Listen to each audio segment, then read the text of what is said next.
everybody, my name is Luiza. I am a local realtor in Seattle and Bellevue, Washington. I am also a property manager. And well, the video that I'm recording today is like this because I'm still working on the new studio, so wait for it, guys.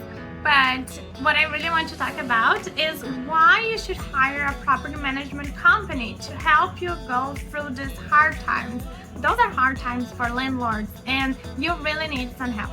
First reason why you should hire a property management company is that we are professionals. We know what we are doing. So we have high standards for choosing tenants. We have high standards for our pictures, for our contracts, and that leads to more money for you.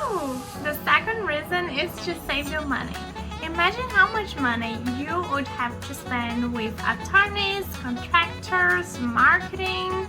And when you hire a property management company, we actually give so many business to all those professionals that they actually give us a better price. The third reason is to free your time. So you don't have to show properties every time to potential tenants. And you can focus on what really matters to you. If you like my videos, please subscribe to my channel, like this video, and don't forget to be happy.